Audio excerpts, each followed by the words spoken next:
there, man. Give me a break. Wide open. The hell are you doing? Come on, John. Kill him! Kill him! Kill him! Let's go! Woo! Donald Trump! Donald Trump! Donald Trump! Oh my God! The hostile takeover of Donald Trump on Vince McMahon has happened at WrestleMania 23. Let's go, Brandon.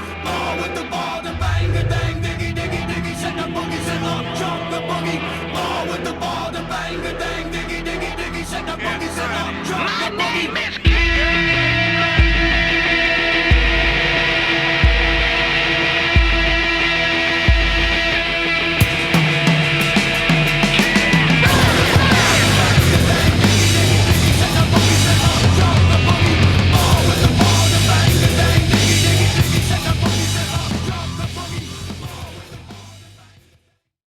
Welcome back into the Section YY8 podcast. Another 2 weeks off, and we're back. That seems to be our regular rotation now, but it's all good. It's summertime, a lot going on, but glad to be back. Glad to have an episode back. The people have been asking. And back on the show with us this week is DayDayVol. Day, what's been going on in your time away from the show? Vacation, some more vacation. You've traveled the globe, literally. Yeah, you gotta see the world. You only YOLO once, is one of my good friends says. That is right. I've been to South Carolina this summer, and going to Chicago next week. Chirac, as it's called in this house. But, Yeah. Well, the part of town I'm going to is okay, but yeah, that's about. It's sketch. It is. I'm saving my time and resources for this fall, which we'll talk about here in a minute. And Big Montana and I've talked about it before, but Pittsburgh, LSU, and South Carolina are the road games I'm heading to this year. And also the LSU Auburn game in Auburn, since my cousin attends school in Auburn. It's parents weekend. Even I'm not her parent, I'm not her dad, but I was invited, and I'm going to go watch a game that I have no rooting interest in, and it's going to be fantastic. Just like last year, LSU, Auburn at LSU. I watched the game. I could have cared less who won, except for who I picked in the pick'em group. But anyways, it's going to be a big fall, a lot of miles logged. But so Big Montana couldn't make it this week. He's tied up, a lot going on. He's getting ready to travel out of town this weekend. So if you're thinking about, He's going to Disney, isn't he? I think he is, and Epcot. But if you're thinking about breaking into Big Montana's house, this weekend might be a good opportunity for you to try. But I'm going to be on security at Big Montana's place. So if you step 1 foot on his property, you probably will be shot. That was he told me to say that. But I did ask, Gavin couldn't make it either. He's just too swamped. But I did ask Bowling, Big Montana, as he's called around here, for a message to the fans since he couldn't be here this week. And he said this, quote, "Life's too short to worry. At the end of the day, all that really matters is your faith and family." Good point. "Everyone needs to sit back and relax and enjoy the fruits that the Lord has provided, like Diet Mountain Dew and chewing tobacco, Little Debbie cakes and thick women, crumbled up biscuits with sawmill gravy and a cut up tomato like your papa used to like."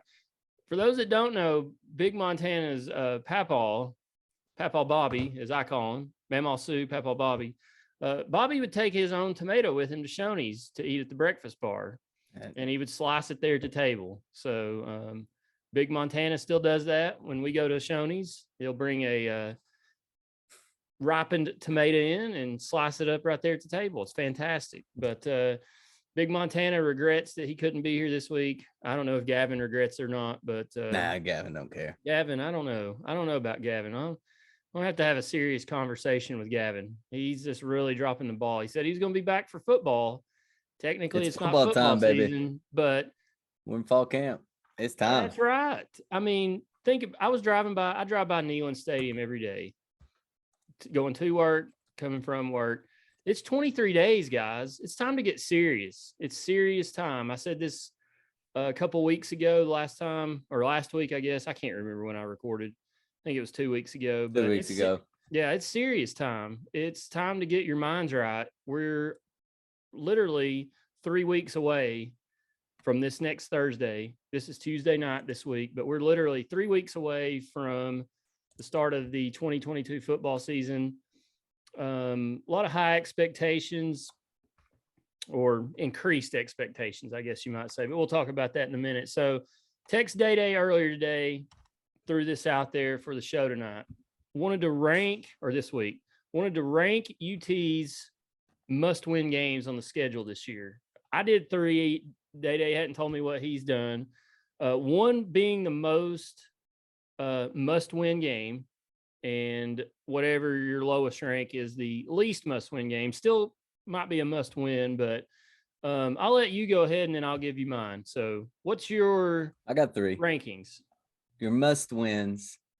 Pitt is my number 1 because it happened so early, and it's kind of the tone setter, I think. And last year, it was our tone setter. It showed us our defense was going to be bad. So we're going to score some points. Then you got Florida. It kind of goes in order, honestly. Florida is the next one. I think that we just need to figure out how to get over the hump. So I'd almost put they're 1A, 1B, honestly, in my eyes. And then Kentucky, just because I don't want to hear their mouth. Ooh. Yeah, so I'll say this, excuse me. I had Kentucky as number 3 when I was putting my list together, and then I pushed them out because I don't ever think Kentucky should be a must-win game because we should beat them every year. We should. And we own them. I mean, so that was my rationale. We should. And I get what you're saying. I mean, they need to shut up. And 2, I think they're going to be about like us this year as far as where we're at season-wise, record-wise, position-wise, conference and nationally. So that could be a big game later in the year, just depending on what both teams do leading up to that. No. Me saying it's a must-win game, I think Tennessee still wins that game. Yeah. Like, that's not one that, like Florida, I'm kind of like, ugh. Pitt, I don't know what to think about them. I mean, they were a good team last year, so they didn't lose a ton. So it'll be a good game. That Kentucky game, though, is one I really want this year because last time they were here in Knoxville, they beat us thanks to JG and Pruitt. They just live it up too. It was bad. Imbecile of a coach, and then the quarterback throwing pick sixes. It was pathetic. Absolutely. Stop the bleeding earlier. So mine were this. I put LSU as number 3. It's fair. I thought about it. It's Tennessee's first true road game. Well, Pittsburgh. Yeah, but LSU's a different animal on the road. Right. I mean, and we'll talk about tickets here later. We bought tickets for the Pitt game. Me and Thomas and Patrick are going. And there were tickets available all over that place. It's not going to be sold out. It's at an NFL stadium. I mean, it's a tough place to play if you're playing the Steelers, but we're playing the Pittsburgh Panthers. So I'm not worried about the atmosphere there. But LSU's our first, I think, true road test of the year. It's the first SEC road game of the year. I didn't necessarily want to put it as a must win because I don't think it's going to make or break our season. I ranked it there because it's the first road game of the year, and it has the potential to be a pretty big SEC game, conference game, right in the middle of the season, because if Tennessee takes care of business, they'll be undefeated heading into Baton Rouge. That's true. Day. Looking at it, yeah. And LSU could be pretty good. I don't know what to think of them. I don't know. I mean, they have talent.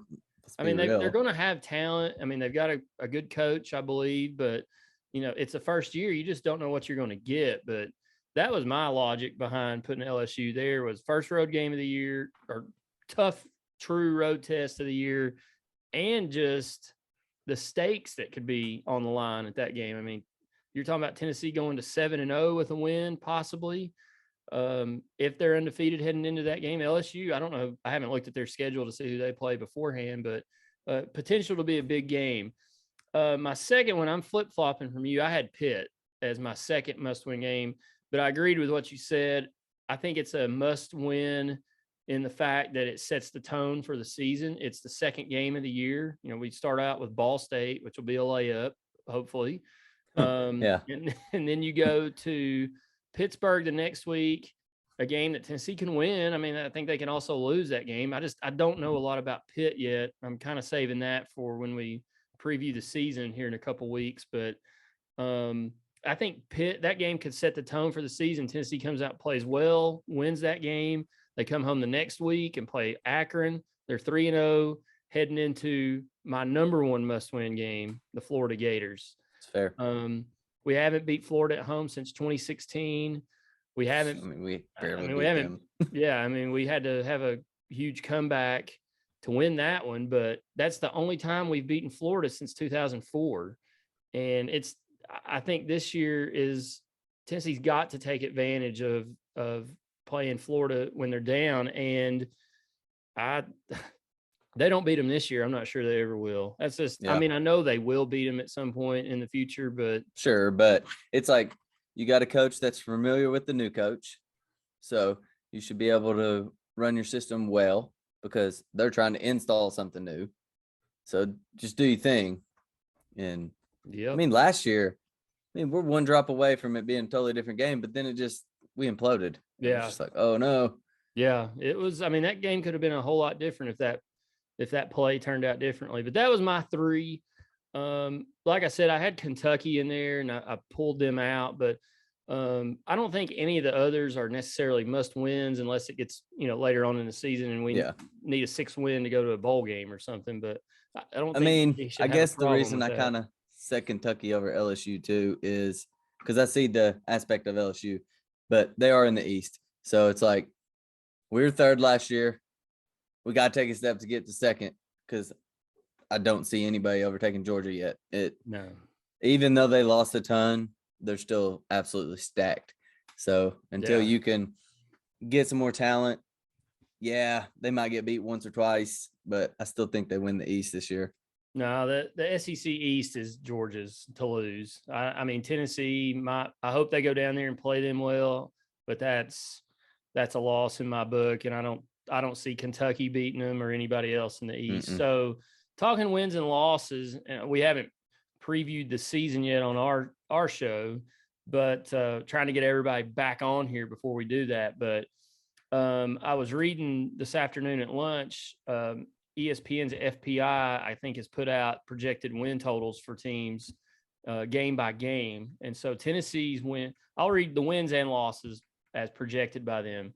They have projected wins for Tennessee over Ball State, Akron, Florida, UT Martin, Missouri, South Carolina, and Vanderbilt. So that's 7 wins. They have projected losses to Pitt, LSU, at Pitt, at LSU, Alabama, at Georgia, Kentucky. So 1, 2, 3, 4, 5. So and looking at it, and I'll read you the percentages. The losses weren't like, they have Pitt as a 62.7% favorite. I thought that was a little high, but what do I know? Yeah. The LSU game, they have LSU as a 67.7% favorite. I could see that. It's hard to win there. Yeah. Oh, it's probably, hopefully, for everybody that's traveling, a night game.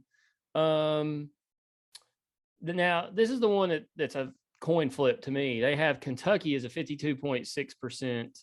I don't get that. They have their FPI ranking. Kentucky is 18. And they have Tennessee at, I've lost it here. I think they're right around that. I think they're 19 or 20, something like that. No, Pittsburgh's 20. I'm not sure what Tennessee's FPI ranking. I missed that. But regardless, it's a coin flip. The rest of the games, Tennessee is a 78% favorite to win Missouri, 56% favorite to win South Carolina, 88% favorite to win against Vanderbilt, 98% against UT Martin, 60% against Florida, 97% against Akron, and 95% against Ball State. I'm not even going to read Georgia, Alabama. Yeah. They're heavy. But no, heavy. actually, I want to know. Because I haven't looked at that. Georgia's 92.6% favorites. Okay. And Alabama is 88.1. So Georgia's a heavier favorite against Tennessee than Alabama is. I mean, to me, all the other ones, yeah. I think the FBI is a joke anyway, because for the 10-year stretch that we were absolutely sucking out loud, and I'm not saying we're not still, but we were projected to win 9 games and 10 games, but the gap there, those percentages, like we haven't been within 10% of the FBI of Bama in a long, long time. I will say it was pretty accurate during basketball season. I think it's better for basketball. I looked at it a lot during basketball season, and it was, but football with us, it's always been all over the place. That game, that Auburn basketball game this past, when we played them at home here in Knoxville, I think they had us at like 78% chance to win that game, but all the betting lines were Auburn, except that FPI. I mean, we came out and dominated them until the last 5, 6, 7 minutes, and they made we had comeback. But I think you're right. It is a little more accurate in basketball. I don't know what you think. 7-5. I think Big Montana and I've talked on here. The floor is 8 wins. They've got us at 7. Of course, that could toss. That could change in a couple games. Okay, my floor last year was 3, and everything else was just like, whatever happens. They got 7. So honestly, my floor is 7 because they got to 7. So they've shown me the floor. If they're that bad and they can reach 7, I mean, because we didn't have, we had some playmakers here and there, but we didn't have enough people to win 7 games last year. Didn't. No. It is what it is. And they pulled it off. So my floor is 7. Looking at the schedule, my win total is 9. But I think the ceiling is 10 because I don't think there's any way you can beat Georgia or Alabama this year. And no, you're right. I don't trust them against Florida. I trust them more against LSU than I do Florida.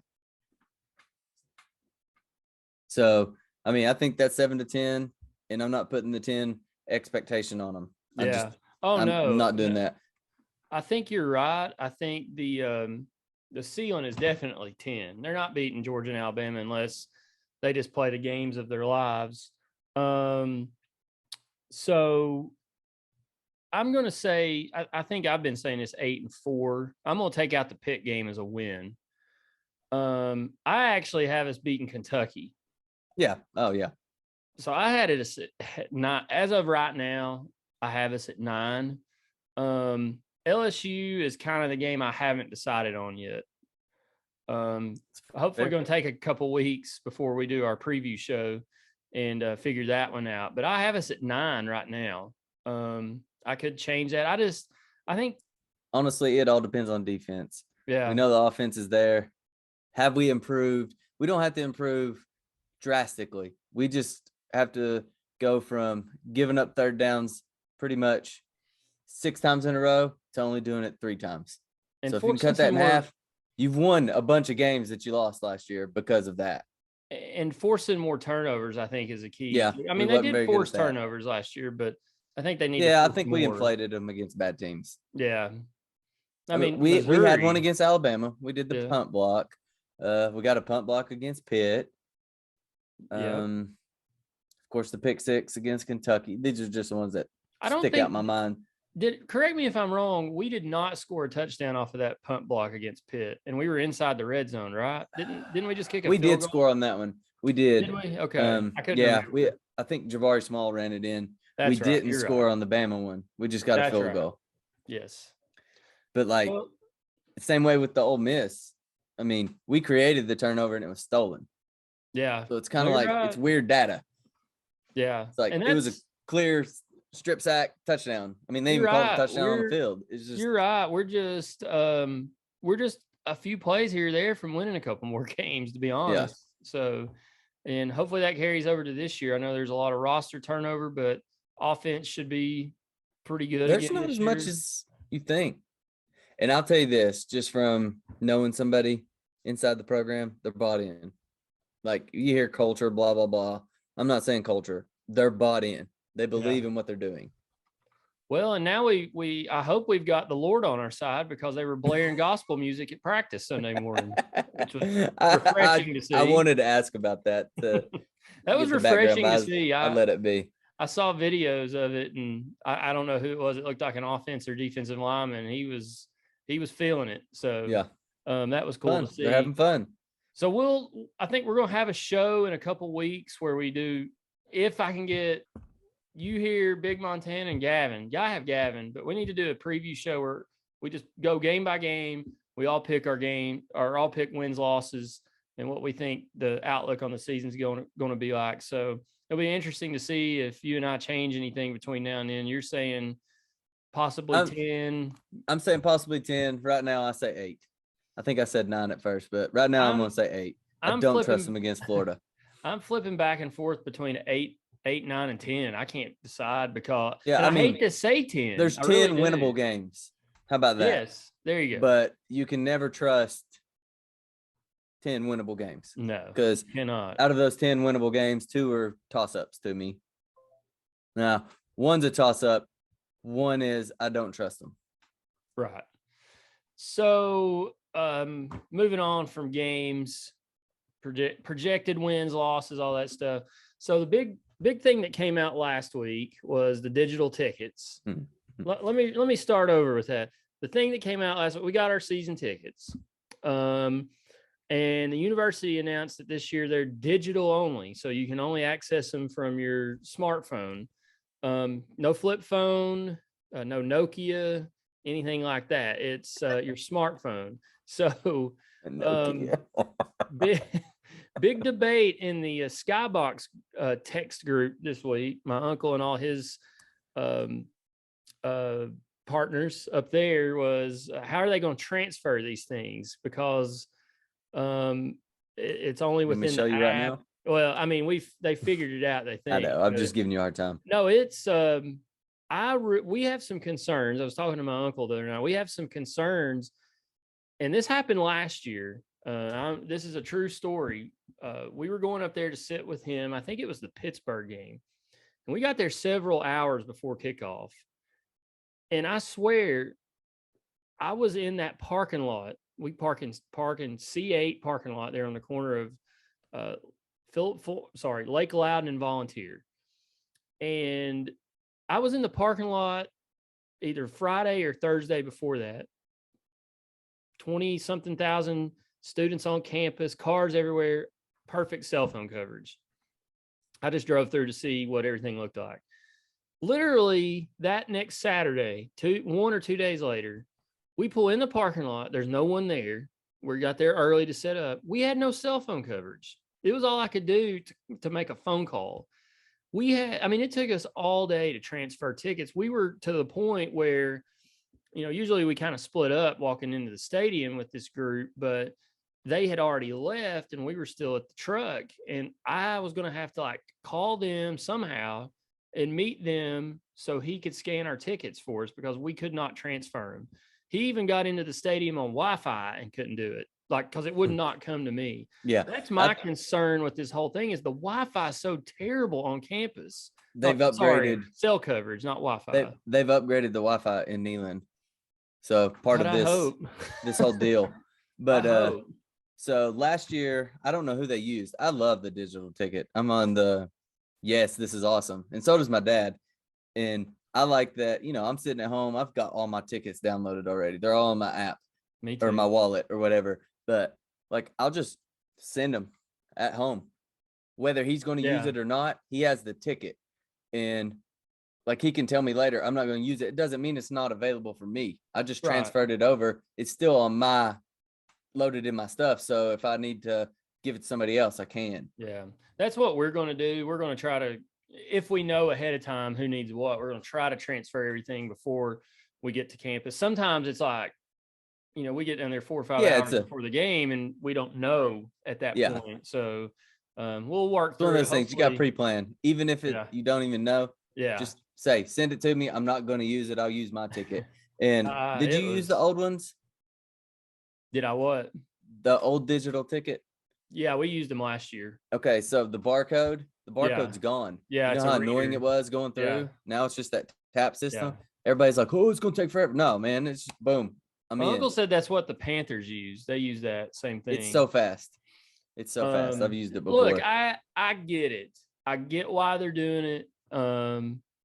I totally understand. I don't have a problem with it. And I tweeted this. My only problem is I love to collect, and a lot of people were like me. I love to collect those tickets, and that's gone now. I mean, that is totally gone. The tickets are on your phone. I mean, somebody told me there was an option where you could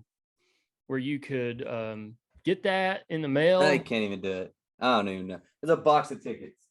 Yeah. Yeah. Oh, I've got a box in my closet. It's full of ticket stubs. But here's the thing: is it's a box of tickets in your closet, and it's sitting over on my shelf. Yeah. If And I don't that's- add any more to it, I'm fine. Yeah. But it's just one of those things we've always done. It's just one of those things. Like I always, as soon as I walked in the stadium, I'm putting that ticket stub in my back pocket. And one thing I don't miss though, ticket gets sweaty and wet. It's all Yeah, crumbly. that's the bad thing. But I don't know. I get why they're doing it from a business standpoint and a functionality standpoint. Nostalgia. I worry about, especially that first game. I worry about that first game because it could get ugly. Hopefully, DayDayVol has frozen up on us, but I don't know if he's still there or not.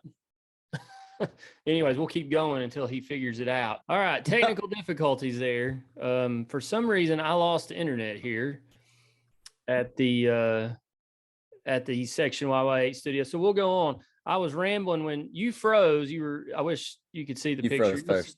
You'll see it on the video, but hopefully, yeah, it was. I was rambling on about digital tickets, but yeah, I get it. It's gonna be tough transition. Yeah, Let's just is what it is. I worry about the first game though. People getting used to it. Yeah. I don't know. Older people. In reality, if people are ready and they have their phone and all they do, I mean, tap, you're in. Tap, you're in. Instead of this game of, Yeah. and Your then even screen's with the not bright regular enough. ticket, even with the regular ticket, they would, it's just like, here, we're tapping, Yeah. we're going. My It favorite should, in theory, move faster. My favorite it's last not going to. My favorite last year was turn your brightness up on your screen. It's not bright Yep. enough. I'm like, really, dude? I can't. That's ridiculous. But Baseball anyways. games, they would just let me in. They would just be like, Yeah. okay, Yeah. because they could never get them scanned. But it's super bright outside, so I get it at the same time. Speaking of going into Neyland Stadium, have you seen pictures of the upgrades of the stadium from inside? I know Very nice. They had a scrimmage today, and you could see the stuff in the background. Yeah, it looked good. It does look good. I'll tell you this. I've driven by there last week. I have to go by there like 2 or 3 times a day. So I drove by there and I was going to grab some lunch and go to the Vol shop while I was at lunch.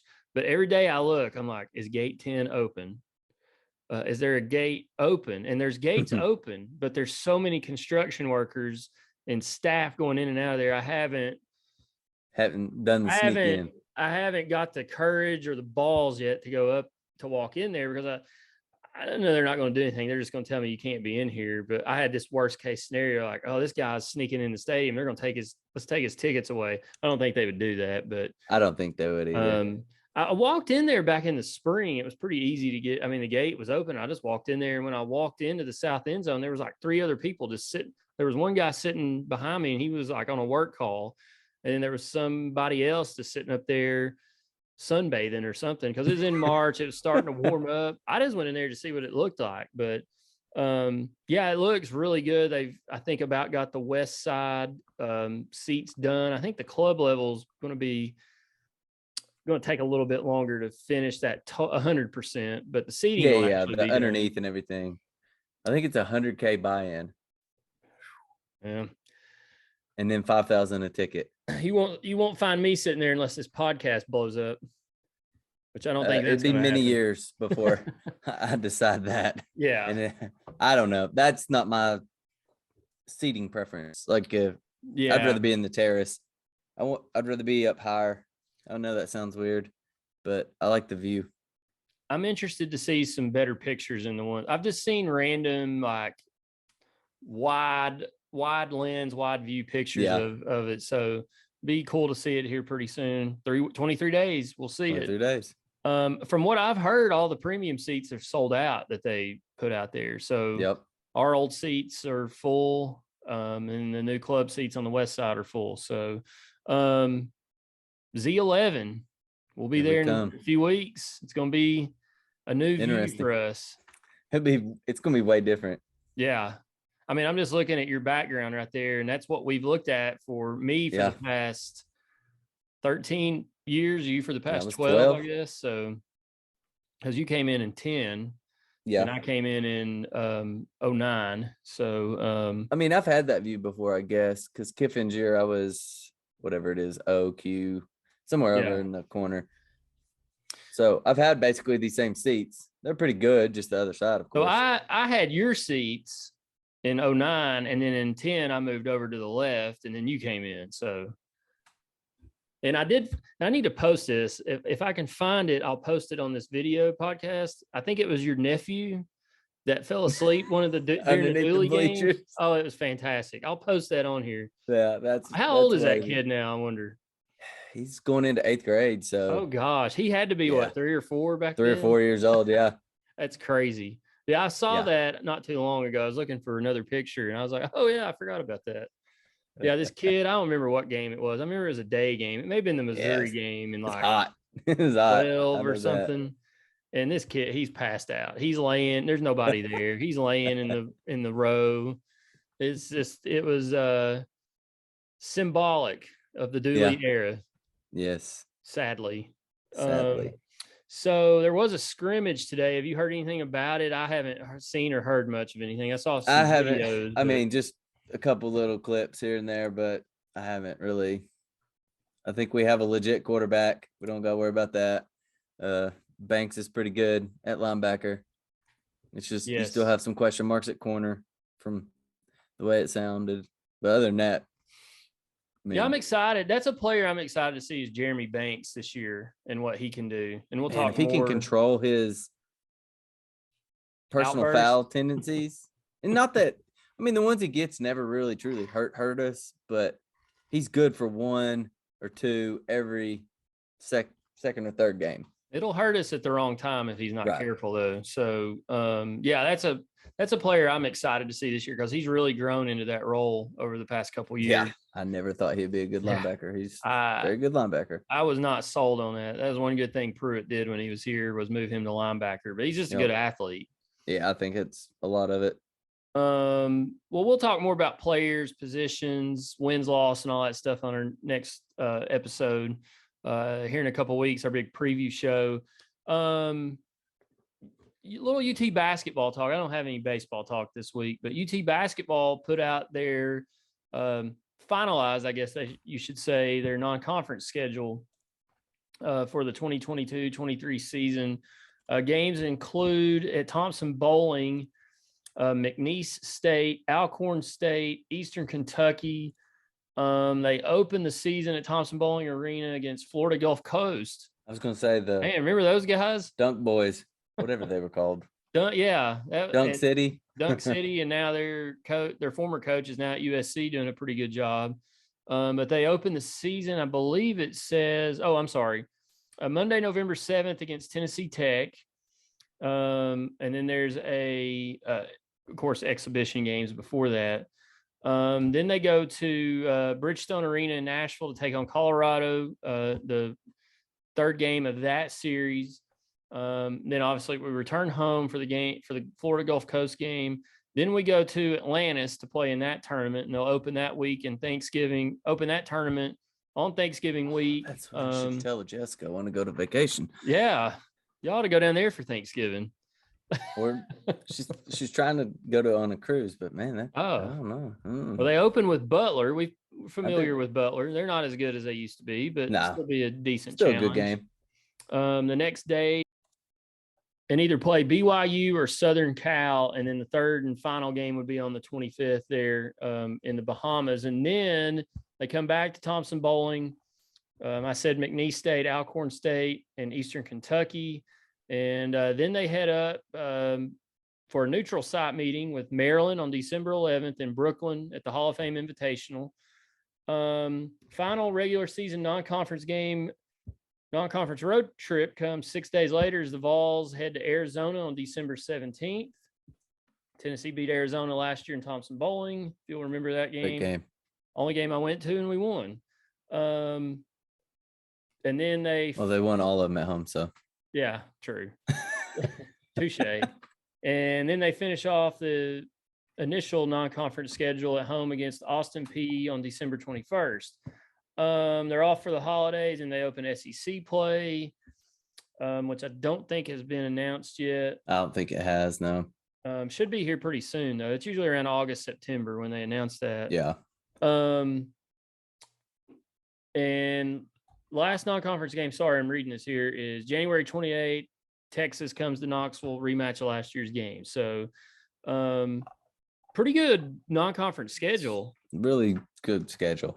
Yeah, I thought it was a very good schedule. So can't complain. And you got a schedule like that for your net rankings, the old RPI and all that stuff. So we'll have more basketball talk as the summer goes along. I know they've been doing summer workouts. I've seen videos.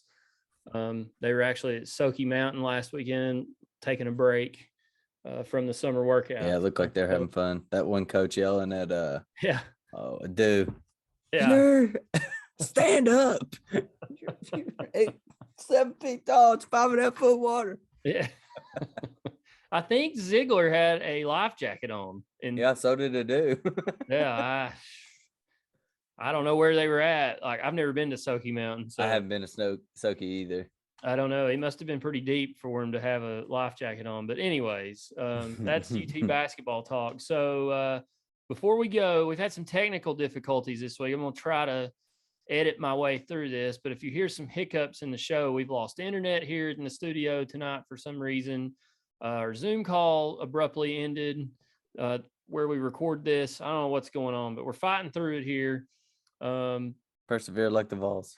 It's welcome to Biden's America. Wanted to give a couple shout outs for this week's show. Big Dan Sharp, a longtime listener of the show. I saw Dan and his wife Caitlin this past weekend. We were me and Big Montana and Josh Walker, my NASCAR analyst. We're out eating some dinner Saturday night and ran into Dan and his wife. And I think they're thinking about going to LSU. Now, I'll say this. Dan told me, Daniel, I call him Big Dan. He said, well, if we're 2-2, I probably won't go. I was like, buddy, if you're thinking about going to this game, don't worry about the record of either team because you don't know when Tennessee's going to go back to LSU. And if you want to go, go. Conference a lot, like realignment stuff. Yeah. I mean, you just don't know what. I mean, I think at some point they're going to play more conference games and we'll play teams like LSU a little more frequently. But that's, I mean, if you want to go to this game and you're on the fence about it and if you can go and you want to go, I would encourage you to go. Now I've been looking at flights down there to go and my family lives down there too. So I'm going to go down there and see them. But it's going to be, it's expensive, but it's one of those places like if you want to go, you better go. So Dan, if you're listening to this show or watching, go to LSU and come tailgate with us before the game. But there's going to be, I know, like 15 or 20 people right now that are either thinking about going or have already bought tickets, got accommodations, plane tickets, all that stuff, and they're going. So I have a feeling there's going to be a ton of orange in Baton Rouge on October 8th. Be good. And New Orleans. So we'll see. But shout out to Big Dan, longtime listener to the show. Also trying to get, if you don't follow this person on Twitter, now they've not tweeted in a while, Philip Manning on Twitter, play on words a little bit, but Philip Manning, a great follow on Twitter.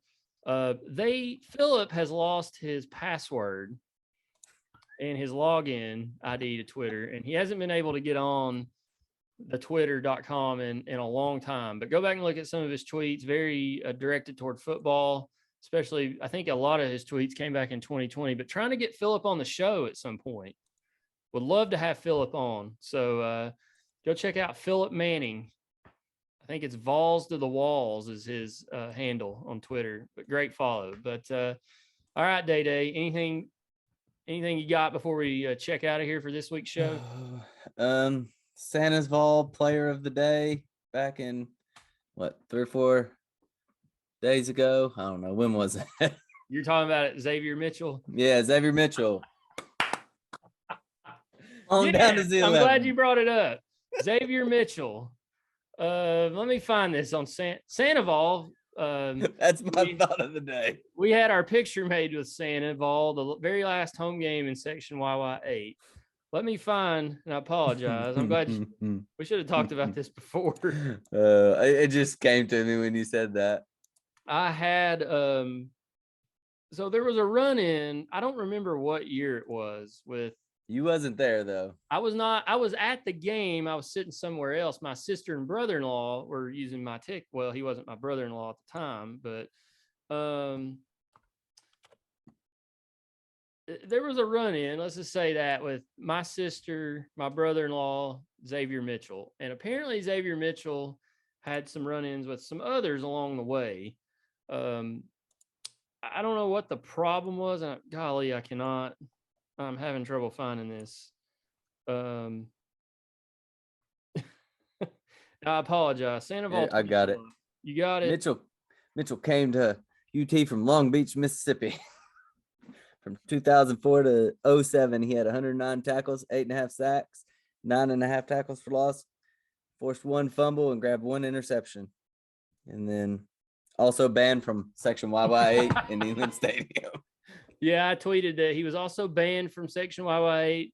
I don't know if he was banned from the entire stadium, but from what they told me when they called me, they banned him from the stadium.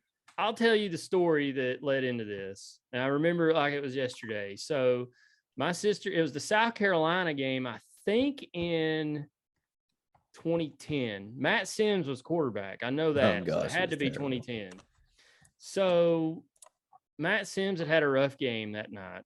And my sister was making fun of him. She's like, this guy. And my sister lives, at the time she was in New York City. And she keeps up with Tennessee. But she didn't know the history of Matt Sims and, where we'd been. And she was just like, God, this guy sucks. I mean, that's pretty much what she said. Well, Xavier Mitchell was a little intoxicated, I'm assuming. And he did not, as a former Vol, he did not take too kindly to those comments. Now, he was in school over at UT when I was there.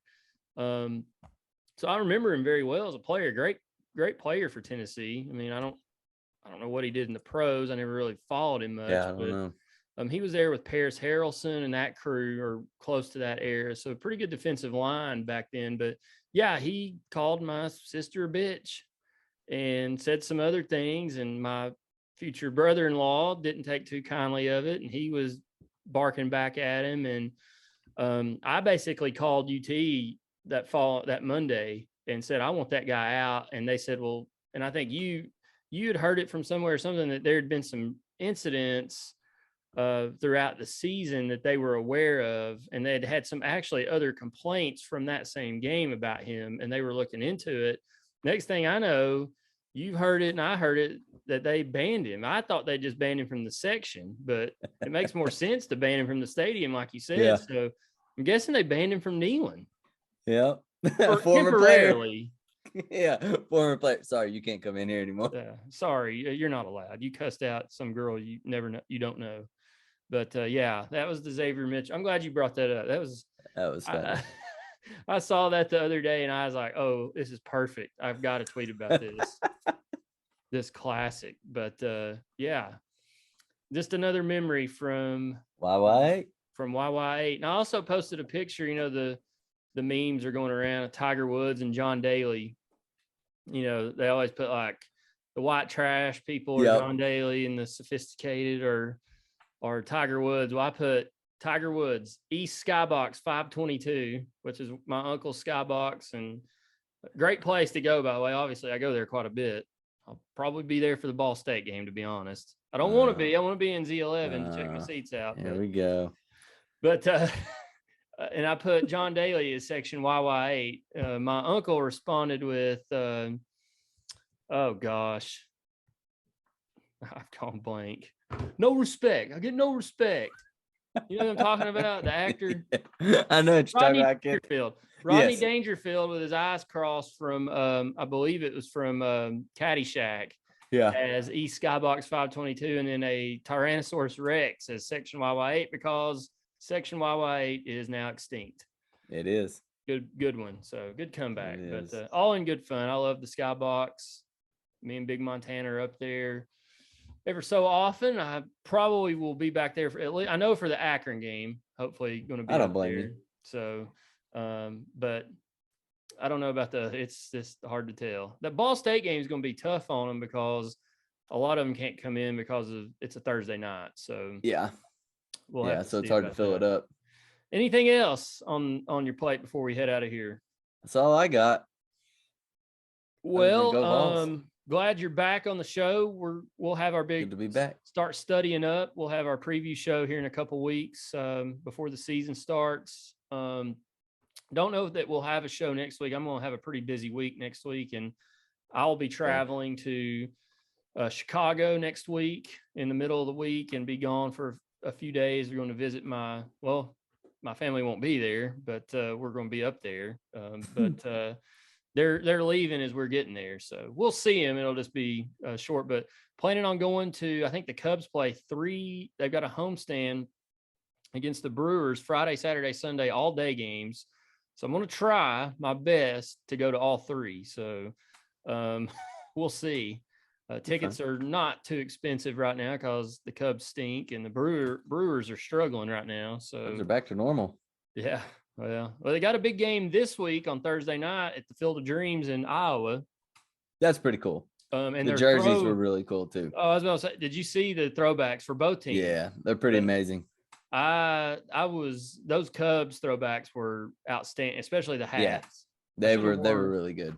I should have wore my hat same kind of hat that they're going to be wearing a little bit. But yeah, excited to see that game Thursday night. Excited to be hopefully at 3, if not 3, at least 1 here in a couple of weeks. But Big Montana sends his best wishes. Gavin, we don't know where Gavin's at. I haven't seen him in months. He randomly sends messages. He's still out there somewhere. So hopefully he'll be back for the big preview show here in a couple weeks. But if you don't have anything else, I'm done. And appreciate everybody listening. All 23 of you that listened last week. Maybe there was more. I hadn't checked it in a while. But you can find us anywhere you find your podcasts. I believe we're on. A lot of people listen to Spotify. I believe we're on Spotify now. So we should be everywhere that you find podcasts. And we're also on YouTube.